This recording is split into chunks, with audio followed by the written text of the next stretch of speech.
तो देखिए पहले चरण का चुनाव जो है वो जारी है। 43 सीटों पर चुनाव हो रहे हैं झारखंड के अंदर, विधानसभा चुनाव। और ऐसे में आपको बता दें कि 15,344 मतदान केंद्र जो है वो बनाए गए हैं। निष्पक्ष, पारदर्शी और शांतिपूर्ण तरीके से मतदान सुनिश्चित हो सके, इसके लिए केंद्रीय अर्धसैनिक बलों की 200 कंपनियां तैनात की गई हैं। निर्वाचन आयोग के मुताबिक झारखंड विधानसभा चुनाव से के पहले चरण में कुल 683 उम्मीदवार मैदान में हैं। इसमें 73 महिला उम्मीदवार भी शामिल हैं। पहले चरण की 43 सीटों में से 17 सामान्य हैं, जबकि 20 सीटें अनुसूचित जनजाति के लिए और 6 सीटें अनुसूचित जाति के लिए आरक्षित हैं। तो अब धीरे धीरे लोग घरों से बाहर निकलकर वोट करने जा रहे हैं। वो अपने मतदान केंद्र पहुंच रहे हैं, वहां पर वोट कर रहे हैं, अपने अपने प्रत्याशियों को चुन रहे हैं। और इस बार जो बात की जाए, बार बार जो बात हो रही है कि आखिर मुद्दे क्या हो रहे हैं, मुद्दे क्या चल रहे हैं, इस बार जनता के दिल और दिमाग में क्या है, इसको भी हम लोगों ने बहुत जानने की कोशिश की। तो जनता जो है इस बार देखिए स्थानीय मुद्दे पर ही जनता इस बार वोट करेगी। रमाकांत मेहता जी हमारे साथ जुड़े हुए हैं, बीजेपी के स्पोक पर्सन है। रमाकांत मेहता जी, स्वागत है आपका न्यूज़ बायोस्कोप में। रमाकांत मेहता जी, सबसे पहला सवाल यही है कि देखिए यहाँ पर ये 43 सीटें हैं, 43 सीटों पर मुकाबला बड़ा टक्कर का है। ये कह पाना कि ये जीत रहे हैं, ये हार रहे हैं, कहीं ना कहीं जल्दबाजी होगी। लेकिन क्या इस बार स्थानीय मुद्दों पर क्या जनता जाकर वोट करेगी और जनता इस बार स्थानीय मुद्दों को ही इस बार अपने दिल और जहन में, दिमाग में रखेगी, या फिर जनता सिंबल पर जाकर वोट करेगी? देखिए, चुनाव, विधानसभा के चुनाव जो होते हैं, राज्य के बुनियादी समस्याओं को लेकर के चुनाव होते हैं। और रही बात आपने जिन विषयों की चर्चा की, स्वाभाविक है कि वो विषय होंगे, और वो जो भी विषय हैं राज्य सरकार ने उन सारे मुद्दों का समाधान नहीं कर पाया। परिणाम ये हुआ कि आज झारखंड मुक्ति मोर्चा की सरकार एवं कांग्रेस पार्टी और राष्ट्रीय जनता दल सभी लोग डरे हुए हैं। और यही वजह है कि संवैधानिक संस्थाओं को ये आक्षेप लगा रहे हैं, उन पे आरोप लगा रहे हैं, और ये इतना डरे हुए हैं कि असंवैधानिक तरीके से कई कार्यों को इन्होंने अंजाम दे रहे हैं। मौन पीरियड में भी ये अपना घोषणा पत्र जारी कर रहे हैं, झारखंड मुक्ति मोर्चा, कांग्रेस पार्टी के लोग। तो इन्हें डर है, और जिन मुद्दों को लेकर के ये 5 साल में घोषणा पत्र में इन्होंने वायदे किए थे, एक भी मुद्दे इन्हें पूरे नहीं किए। युवाओं को ठगा इन्होंने, स्थानीय नीति नहीं बनाई, बिना नीति बनाए, बिना नियोजन नीति बनाए इन्होंने बाहरियों को नौकरी बेच दी। इन्होंने पेपर लीक करा करके अपनों को नौकरी देने का काम किया, बाहरियों को नौकरी दिया।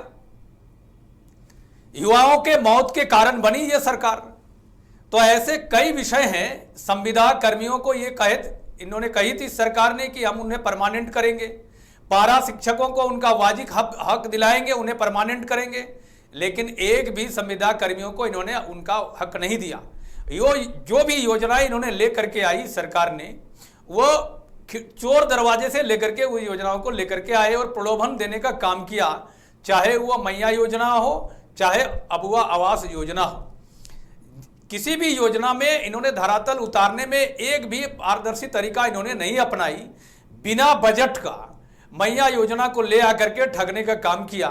और यही वजह है कि सरकार को डर है कि हम इस बार हाशिए पे जाएंगे, और ये हमेशा संवैधानिक संस्थाओं पे, इवन हाई कोर्ट पर भी ये प्रश्न चिन्ह खड़ा करते हैं, कभी घुसपैठ को लेकर के।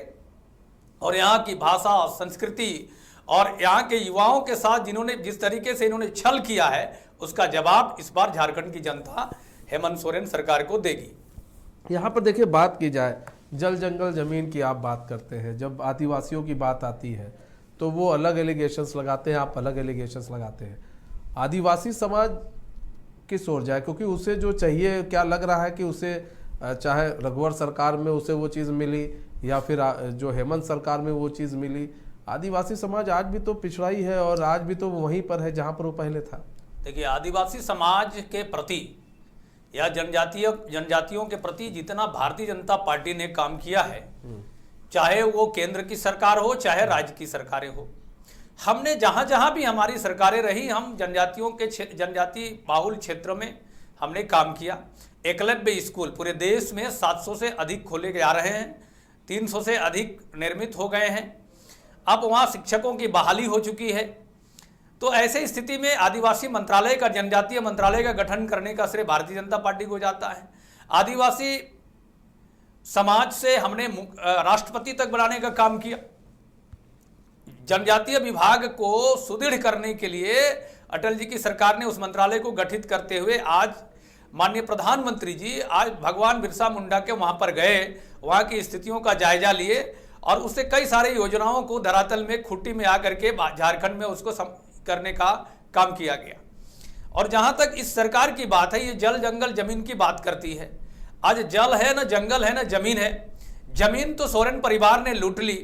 झारखंड मुक्ति मोर्चा ने जमीन केवल दलालों की ही बहाली किया, ये इन्होंने इस सरकार ने कही है। तो जिस तरीके से बालू का दोहन इन्होंने किया है, पर्यावरण की क्षति इस सरकार में जितनी ज्यादा हुई है, इससे पूर्व में कभी इतनी क्षति नहीं हुई थी। और आज भी बालू का ऑक्शन अभी तक नहीं हुआ। अबुआ आवास योजना इन्होंने जरूर लागू किया, लेकिन क्या अबुआ आवास योजना में बालू इन्होंने कैसे खरीदा, इसका जवाब इस सरकार के पास में आज तक नहीं मिला। दूसरी बात है कि पर्यावरण के क्षेत्र में जिस तरीके से रघुवर दास की सरकार में करोड़ों पेड़ लगाए गए थे, उन पेड़ों को इन्होंने संरक्षित करने का काम किया।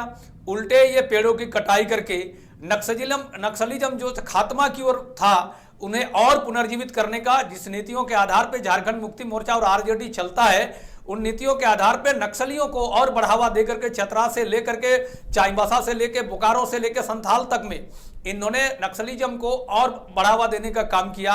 ऊपर से यहाँ की संस्कृति को, आदिवासी संस्कृति को खत्म करने के लिए घुसपैठी को पनाह दी, संरक्षित किया, उसका पोषक बना ये सरकार। लेकिन यहाँ पर घुसपैठ की बात कर रहे हैं, लेकिन अगर हम जाए, आप लोगों ने घुसपैठिया का मामला काफ़ी उठाया, लेकिन इस बीच जो है घुसपैठियों का मामला कहीं ना कहीं आप लोगों ने उस हिसाब से नहीं उठाया जो आपने इससे पहले उठाया। यहाँ पर बात की जाए, आपने मुद्दा उठाया, लेकिन गोगो दीदी योजना की बात आपने की, लेकिन जो स्थानीय मुद्दे थे उन मुद्दों पर तो आप लोगों ने ना बात की उतना, ना ही आप लोगों ने उन मुद्दों को सारे विषयों को लेकर के हमारे भारतीय जनता पार्टी ने, युवा मोर्चा के कार्यकर्ताओं ने मुख्यमंत्री का घेराव भी किया। विषय क्या थे?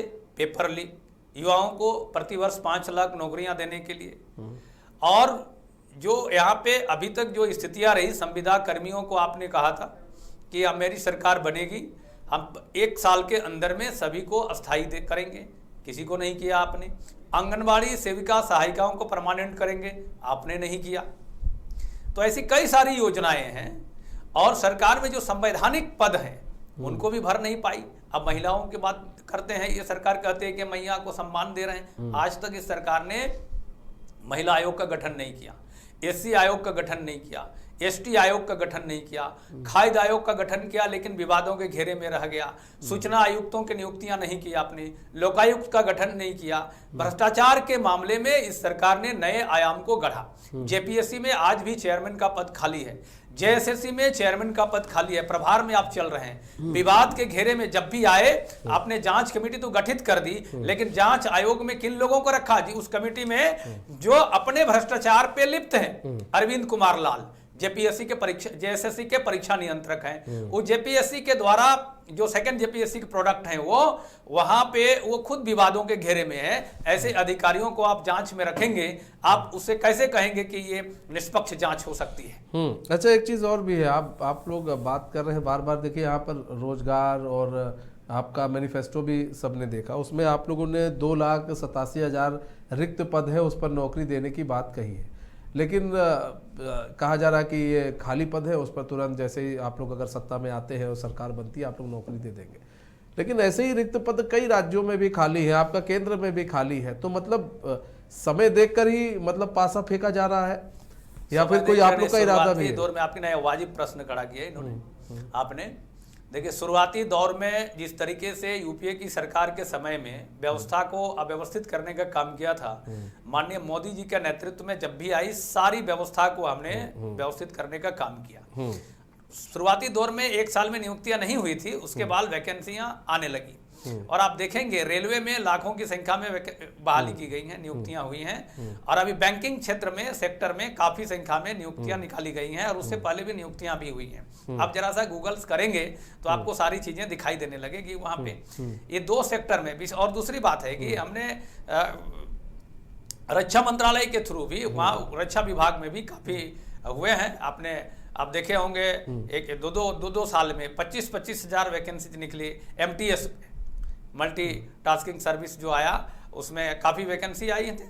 आपने गूगल जरा सा सर्च करिए, और चूंकि मैं शिक्षा के क्षेत्र से ही जुड़ा हुआ भी हूँ, मैं सारी चीजों को देख रहा हूँ। ऐसी बातें नहीं है, और करोड़ों की संख्या में बहालियां हुई हैं, और अभी भी प्रक्रिया चल रही है। अभी हाल के दिनों में ही बैंकिंग सेक्टर में काफी नियुक्तियां निकली हुई हैं, विज्ञापन जारी हुए हैं, रेलवे में जारी हुए हैं, डिफेंस में जारी हुए हैं। तो ऐसी बातें नहीं है। और जहां तक राज्य सरकार की बात है, भारतीय जनता पार्टी की सरकार में, इसे गत सरकार रघुवर दास की सरकार की बात लेंगे, शिक्षकों की नियुक्तियां काफी संख्या में हुई, दरोगा की नियुक्तियां हुई, सिपाहियों की नियुक्ति हुई, ऐसे कई क्षेत्रों में नियुक्तियां हुई हैं। JSLPS में हमने बहालियां की। तो ऐसे क्षेत्रों में आप देखेंगे तो उस नीति बना करके किया। और झारखंड मुक्ति मोर्चा की समझा जाए आप लोगों ने इतनी नीति बनाई थी, यहाँ पर भी बनाई, काफी नीति बनाई रघुवर सरकार में जी, बावजूद इसके लोगों ने उस वक्त आपको नहीं चुना। कारण क्या रह गया था उस वक्त? क्यों कारण रह गया था? कहीं ना कहीं हम अपनी सरकार के कार्यों को जनता के बीच में पहुंचाने में नाकामयाब हुए हम। यही वजह है, आज जनता भी कहती है ना कि रघुवर दास की सरकार जितनी पारदर्शी और भ्रष्टाचार के लिए अंकुश लगाने और जिस तरीके से काम कर रही थी, ये सरकार वहां पे कहीं नहीं है। अब लॉ एंड ऑर्डर को देख लेंगे, विधि व्यवस्था को।